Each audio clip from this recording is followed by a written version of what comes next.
Sounds good. Welcome to Stand Up for Doctors. I'm your host, Kim Downey. Thank you very much for joining us. This channel is dedicated to amplifying the voices of doctors, other healthcare professionals, and patients as they share their unique struggles, triumphs, and passions. My mission is to build connection and create advocacy for healthy doctors, driving positive change that benefits both doctors and patients. This is a space for everyone who cares about the future of healthcare. If you appreciate this content, please like and subscribe now. It really helps the episodes reach our target audience. And today I would like to welcome Dr. Sean Fogler and Kevin Hyer. Thanks for joining us today, Sean and Kevin. Thanks for having Thank you us. for having us. You're very welcome. And by way of a brief introduction, Dr. Sean Fogler is the CEO at Elevyst, bridging public health and public safety to build safer and healthier communities. And Kevin Hyer is a lawyer and CEO of the Hyer Calling Foundation, supporting recovery-friendly workplaces and career repair. And today we'll be talking about how Sean is a physician living in long-term recovery and Kevin, as a lawyer in long-term recovery, will share their stories, resources, and messages of hope that there's always a path forward. And that's just so important. So I really appreciate you coming on today and being willing to talk about it. And Kevin, you and I got an opportunity to meet at the rooftop gathering of LinkedIn friends back in May. We met in the wild. Yeah, exactly. And I always like to start by asking what you'd most like our audience to know about you. So, Kevin, if you'd like to share a little about your story and how you met Sean, this is the first time he and I are connecting. Sure. Well, I met Sean because I invited him to be on the Higher Calling Foundation's advisory council. So I was a pretty impressive guy, and I'm grateful for Sean's friendship and collegiality. So I'm a management side employment attorney. Went down this road myself with stimulants.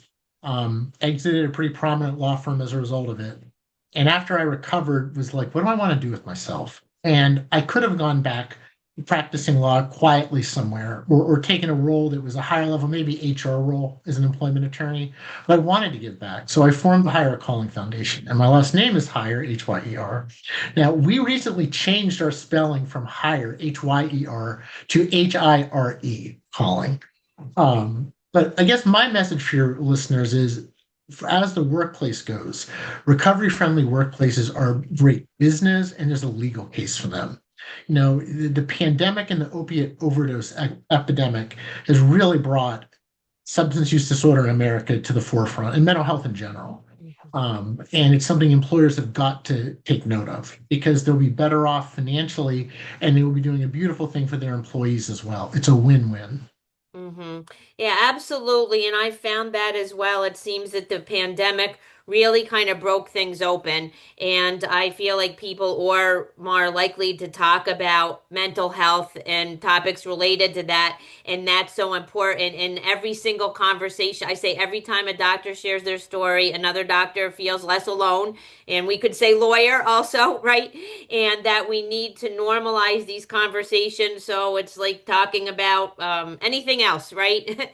And so thank you. So, Sean, what would you like us to know about you?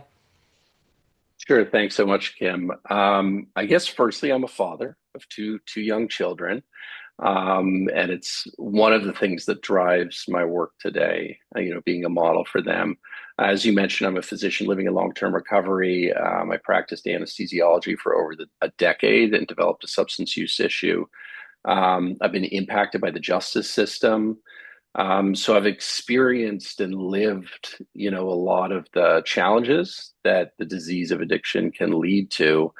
For the past 7 years, I've been doing public health work. I started an organization about 5 years ago called Elevyst, which is really a public health consulting team that is focused on addressing mental health and substance use issues, especially in the healthcare space and the criminal justice space.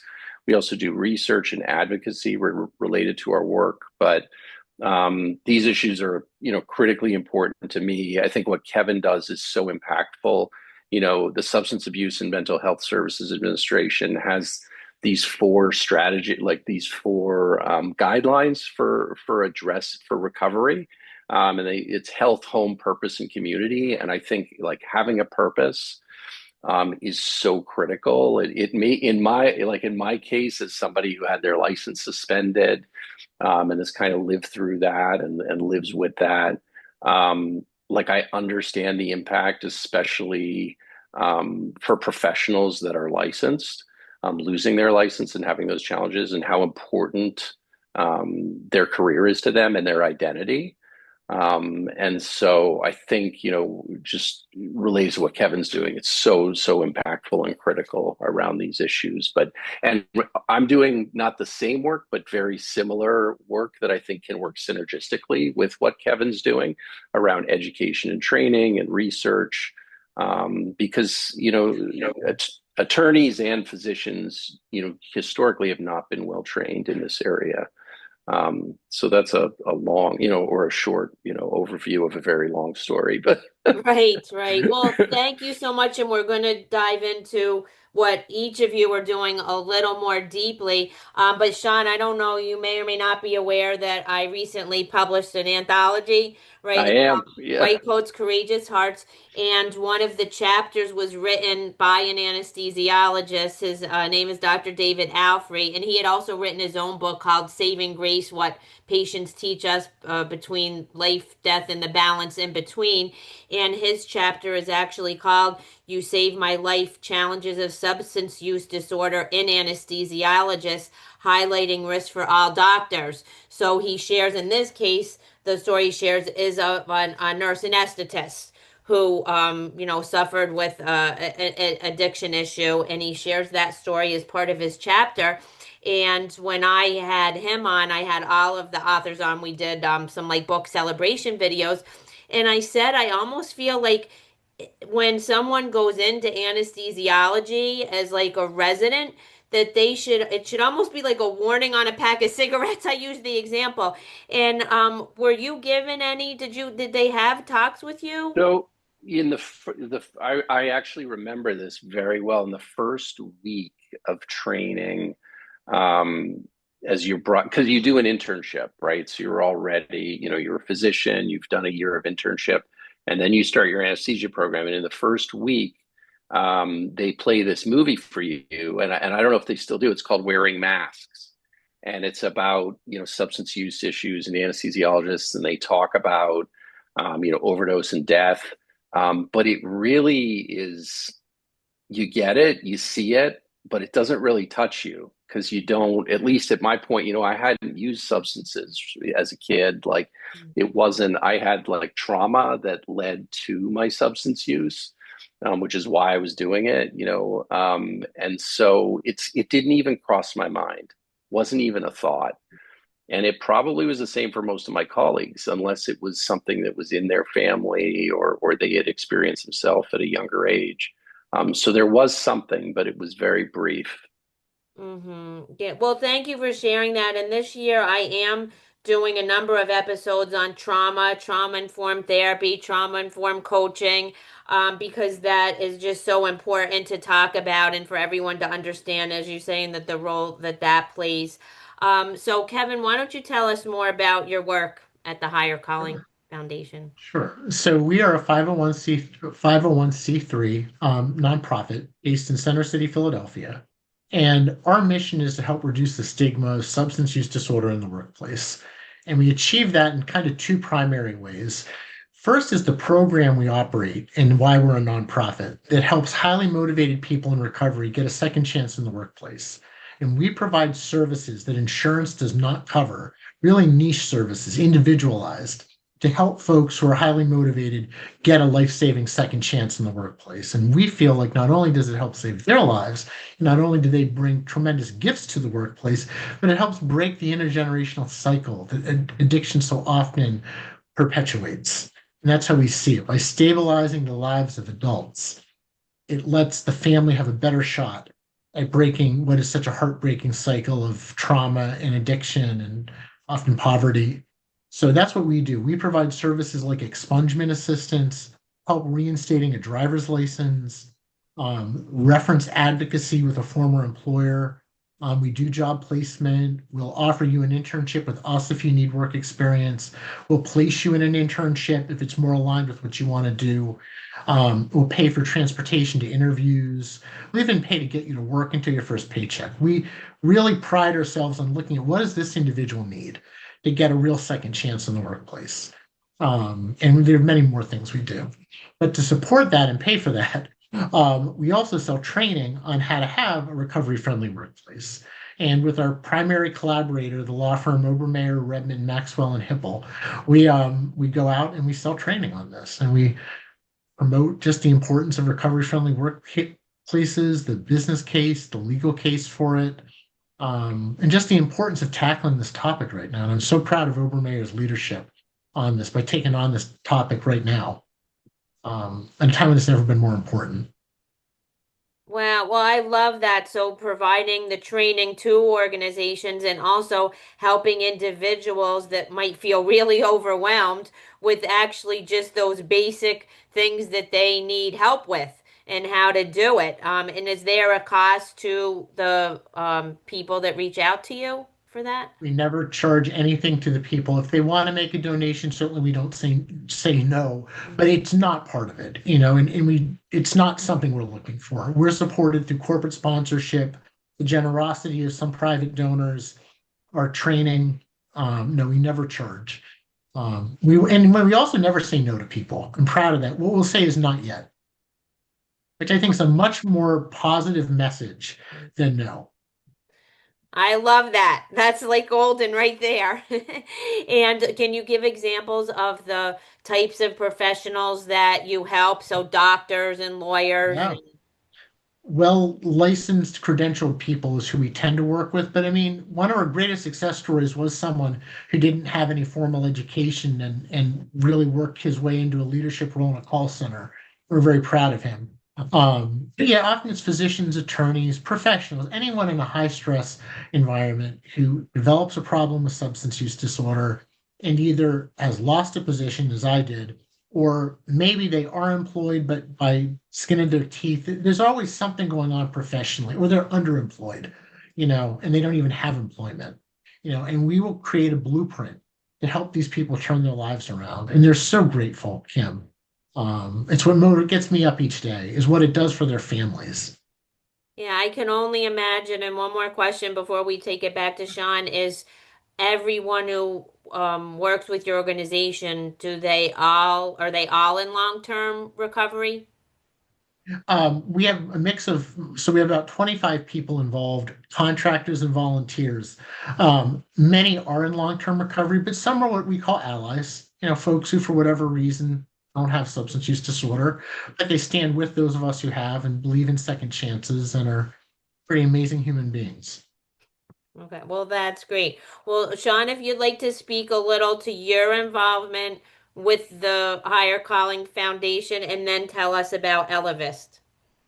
Yeah, in terms of the Hyer Calling Foundation, I mean, it's funny because Kevin and I spoke right before we jumped on this call.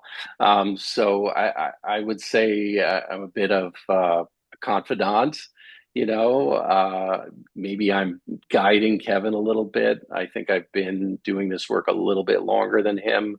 We have different backgrounds, but I also, really value his opinions and guidance as well for myself, because he comes at it from a different angle and has a different perspective, which I think can be really, really helpful.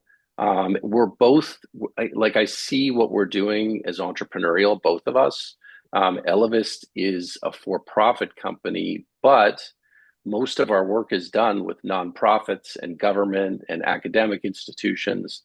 So a little bit different structure, but both of us, and I know this well from talking to Kevin, want to have massive impact, and change the way. Like, one of the things that I'm always thinking is, how does what I'm doing change the way the world sees people that struggle with mental health and substance use issues? And I think in the profession, like, it's important for all of us, but in the licensed professions, and especially in medicine, for physicians and for attorneys, there is historically this culture of silence Mhm. And healthcare professionals, even despite the progress we've made, feel very isolated and disconnected. And I mean, kind of related to what I was saying earlier, what you do becomes who you are. You Right. know, it becomes your identity. And just the nature of practicing, I think you lose yourself a little bit.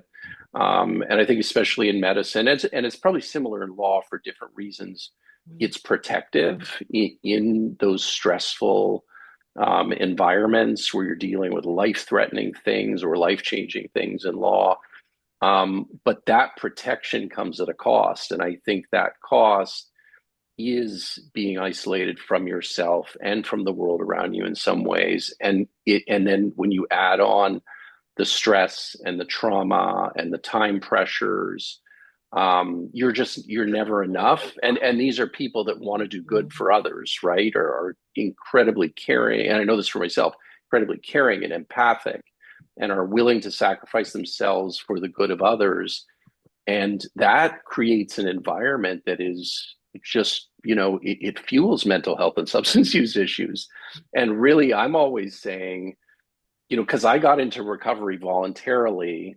I actually was I got into recovery, and then I came out, and then I started doing a fellowship in addiction medicine, and then I got arrested. It's part of the story that nobody really knows. Mhm. But like, and then once I got arrested, I was pulled in the physician's health program, and they threw all these resources at me and supported me. But when I was in it, I was like, why aren't we doing this for all of us? Like, what, that like the ones that they know about that have got in trouble or are struggling, they get the resources, but the ones that are out there practicing engaging with the public day in and day out aren't. So I think I think we've gone down a rabbit hole right now, but I think it's really important, that support. And in terms of Elevyst and what we do a ton of education and training for criminal justice stakeholders, and that's like law enforcement, probation officers, judges, prosecutors, anybody who's in that system. And the healthcare space as well. So, especially with medical students and residents. And I'm most excited about them because the old guard is kind of doing what they do, but the students and the residents are super excited for change. And every time I get an opportunity to speak to the students or residents, it is very like energizing.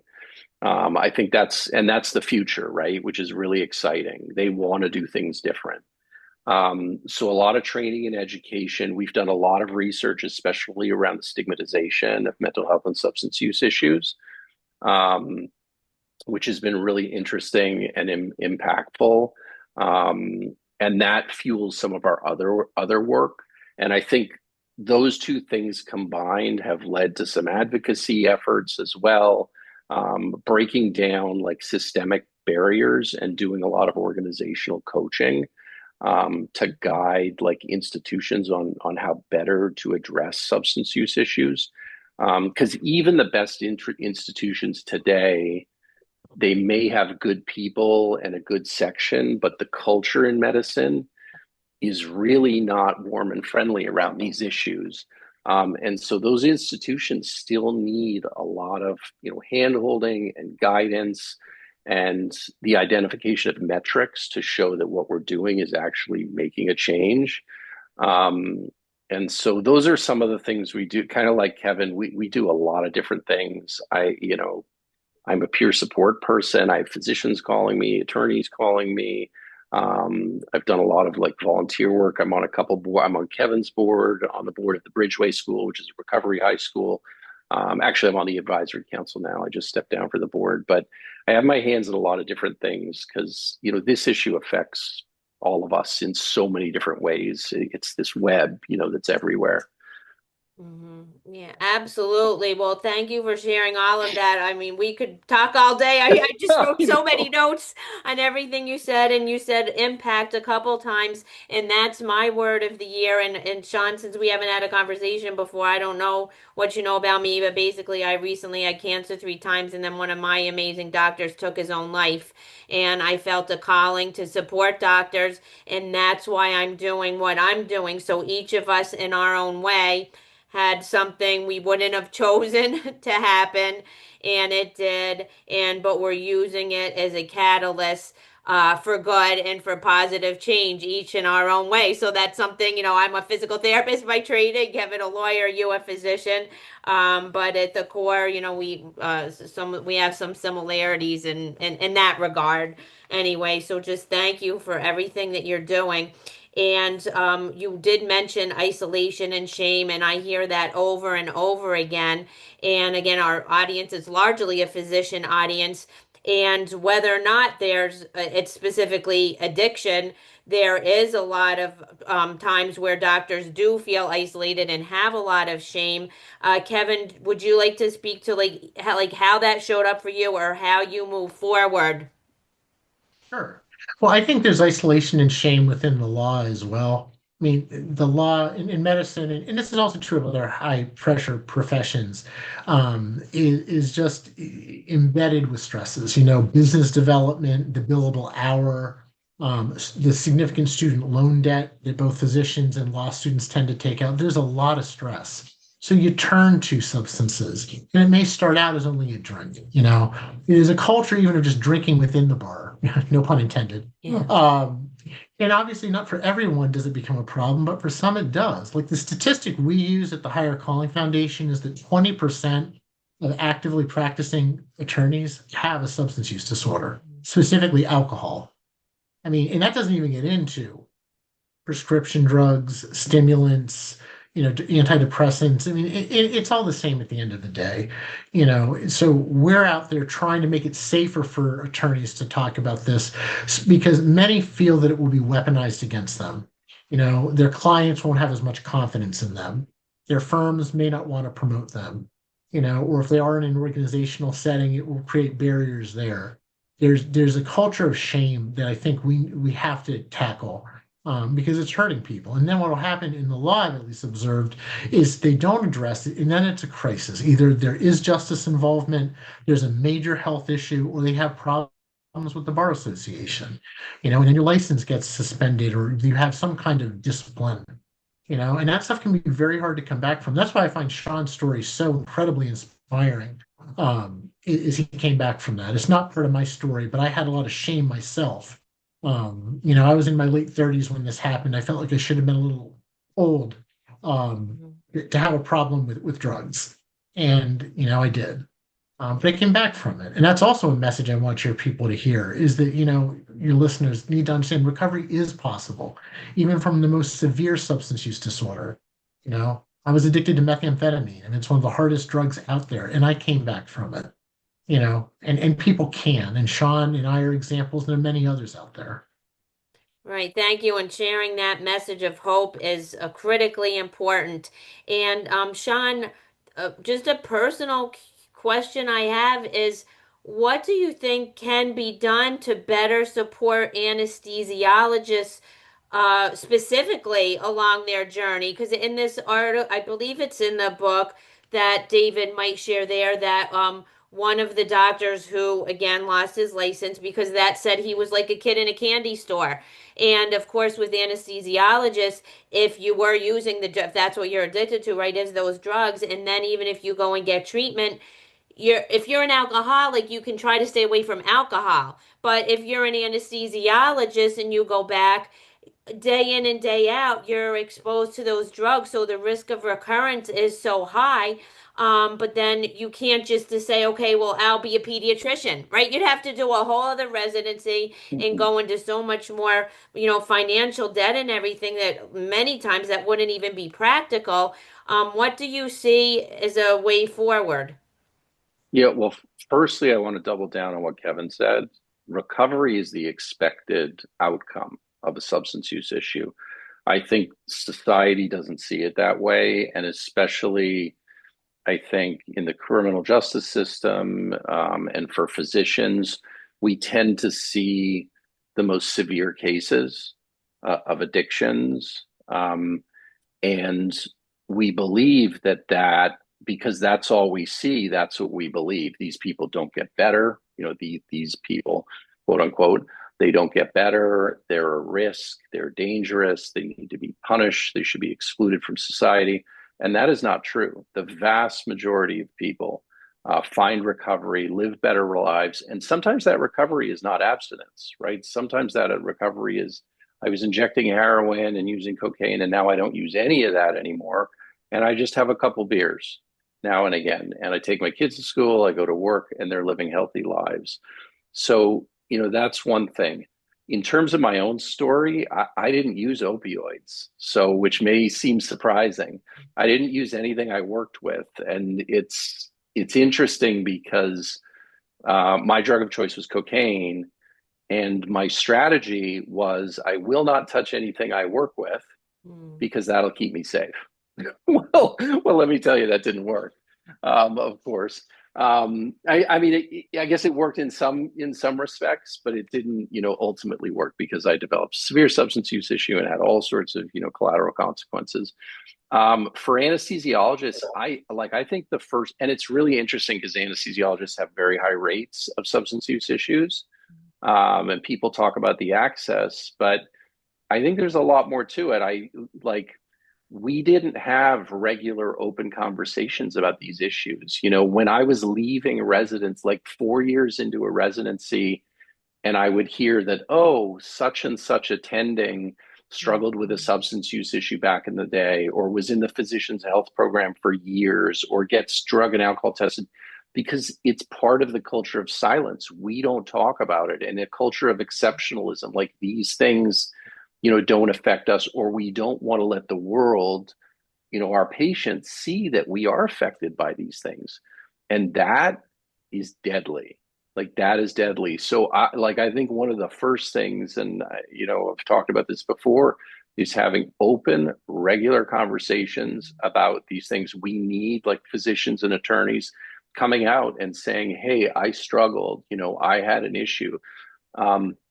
That frequently is not the case. I was in the physician's program, a health program, and the vast majority of people were there, against their will. They did not want to be there. They wanted to do their 5 years, do their testing, their group therapy, go to their meetings, and get a clean bill of health, so to speak, and be gone, and never speak about it, never talk about it, keep it undercover, because they're worried, and rightfully so, that how are my colleagues going to look at me? How is my institution going to look at me? Even though the institution undercover knows, right? Am I going to lose my job at some point? Am I going to be seen by my colleagues as weak, or as a risk or dangerous, right? And so we don't have these conversations. I think that's one thing, is having the conversations. I think the other thing that's really important is therapy, individual and group therapy. I know people won't like this, to talk about mandated therapy. Mm-hmm. I think we all should be in it. Mm-hmm. I've done therapy on and off for as long as I can, remember. And I think because I think the reality is that when it comes to drugs and alcohol and process addictions, these are things to address our emotional pain, our psychic pain, things that we don't have the capacity or the resources to manage ourselves. And we turn to it because it's easy. We can do it quiet and undercover. But I think and I know this for me, when you address the underlying issues, when you address the trauma, the pain, the history of abuse, your identity-based issues, whatever it is, right? You talk openly about this, you address it. The need or the drive to use substances and bad behaviors, it disintegrates. It goes away, right? I'm not saying it's a magic bullet, but it is a really, really important part of the process so I would say open conversations, and these things may sound simplistic, but I don't think they are. Regular open conversations, addressing the underlying issues, and having some kind of peers, real peer support, somebody who has been through these things, that can guide and be there, has lived the kind of the life that you're living, has experienced the pressures, where there's a doctor supporting a doctor, an attorney supporting an attorney, that they know, hey, this person, they understand me. They know what it's like. They know what the struggles are like. I can really, this person can be a good guide for me. So I would say those are a few things to like get started that systems really need to do. Well, thank you very much. And I have had another physician come on who did go through, a PHP program, and she spoke about that. So that I'm trying to do my part in having and promoting these open conversations. And I'm so grateful to every single person who's willing to share their story. It is critical. And I am an ambassador for the Dr. Lorna Breen Heroes Foundation, and we're focused on the mental health of healthcare workers and removing stigma, removing barriers to seeking help, to the things that you're speaking to.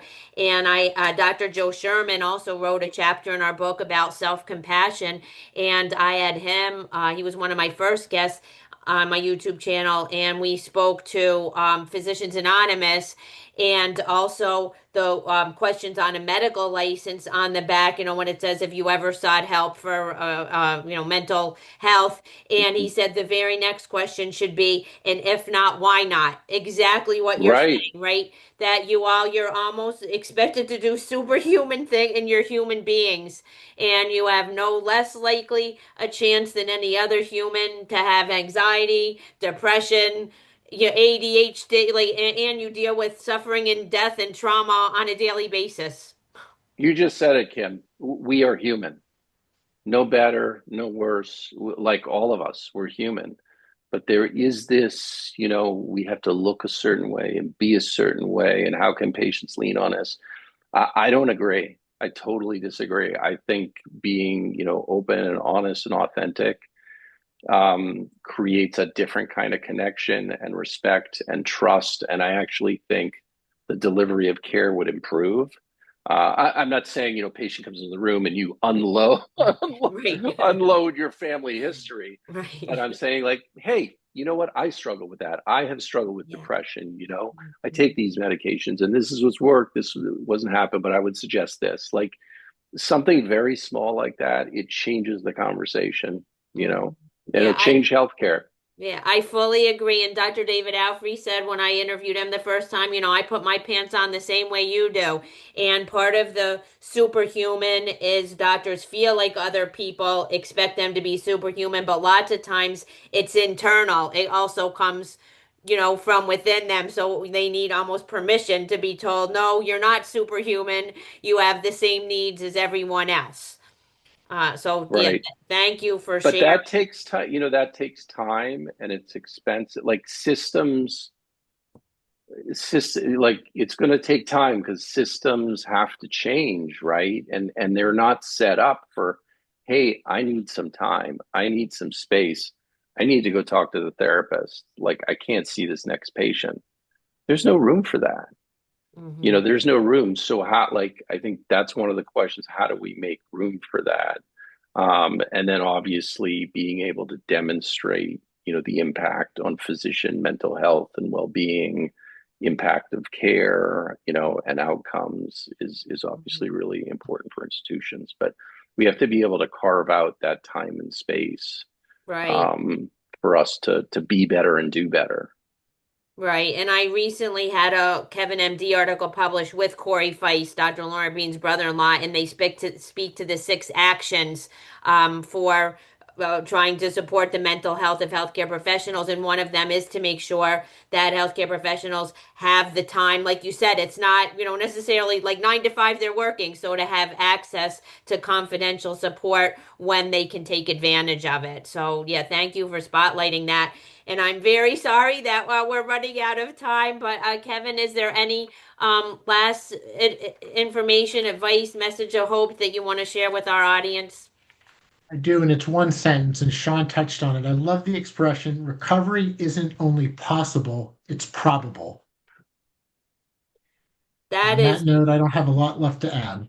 okay. That is fantastic. And how can our listeners get in touch with you?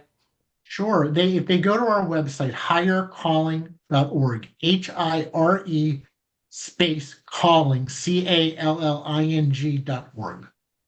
Okay. Thank you very much. And Sean, do you have any parting messages for our audience and how our listeners can get in touch with you? But firstly, I would say you're not alone. Yes. silence is so deadly, and I know even like personally, even today, sometimes picking up the phone is very hard, when I'm just not feeling like that's my default, and I think that's the default of a lot of my colleagues. So just do it. I guess I'm grabbing that from Nike, but yeah, just just do it. Just pick it Mhm. up and reach out. There is help. There are so many great people that are willing to support you. Um, and yeah, I would say that, and I would second what Kevin said. If you have a substance use issue, recovery is the probable outcome. Getting healthy again, connected to yourself, your family, your community is possible, no matter how far down the road you've gone. It is always possible to come back. Yes, my website, my organization's website is elevyst.com, ELEVYST.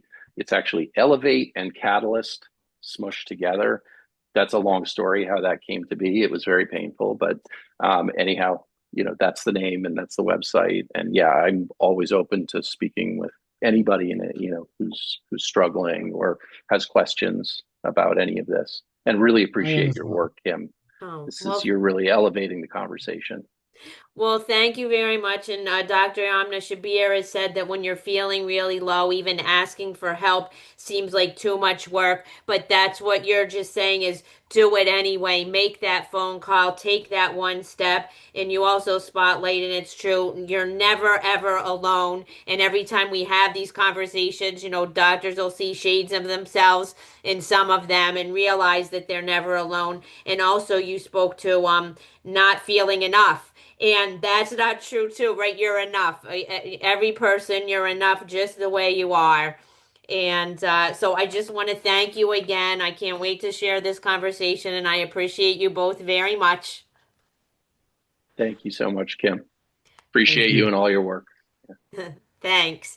So, in closing, to move the needle in healthcare, we all need to raise our voices and we all need to care about each other. We already know that doctors need to care about patients, patients need to care about doctors too. So, stand up, doctors, and let's stand up for doctors.